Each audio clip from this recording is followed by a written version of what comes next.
Square লেগের ওপর দিয়ে বল আছড়ে পড়ল গ্যালারিতে। তাতেই 3 অঙ্কের ওই জাদুকরী সংখ্যাটা 23 বারের মতো ছুঁয়ে দেখলেন কুইন্টন ডি কক। সেই সাথে প্রিয় প্রতিপক্ষ ভারতের জন্য একটা বার্তা ছুড়ে দিলেন, বন্ধু আমি এখনো ফুরিয়ে যাইনি।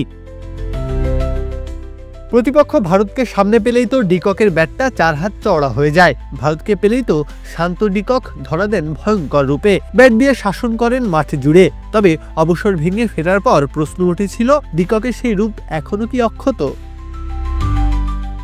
ভারতের বিপক্ষে প্রথম ম্যাচে নেমে ফিরলেন খালি হাতেই। তাতেই চারিদিকে গুঞ্জন, পুরনো সুর হারিয়ে ফেলেছেন এই প্রোটিয়া ব্যাটার। তবুও একটা আশা ছিল পরের ম্যাচে অন্তত কিছু একটা হবে। সেখানেও মোটে 8 রান তুললেন। বন্ধুঘর বিরাট কোহলিরা ব্যাটে এখনো সেই দাপট দেখিয়ে যাচ্ছেন, তবুও পাচ্ছেন না কেবল ডি ককই। তবে কি আর সেই মোহনীয় সুর ফিরে পাবেন না কক? প্রিয় প্রতিপক্ষের সাথে দেখাটা কি স্মরণীয় করতে পারবেন না? আমরাই নাম্বার ওয়ান। নাম্বার ওয়ান হচ্ছে মেরিল পেট্রোলিয়াম জেলি। এমন কথা যখন চারিদিকে, ডি কক বেরিয়ে এলেন ভিড় ঠেলে। পুরনো আগ্রাসন, আত্মবিশ্বাস আর চোখে মুখে কি একটা উদ্দীপনা নিয়ে ব্যাট করতে লাগলেন বিশাখাপত্তনমে। 50 এলো, শেষমেশ শতকটাও পেয়ে গেলেন। ভারতের বিপক্ষে 7ম শতকটি ধরা দিল ককের ব্যাটে।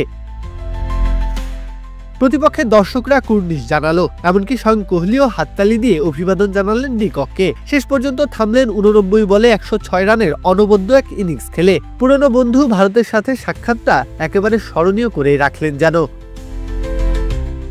প্রত্যহ কাব্য, খেলা 71।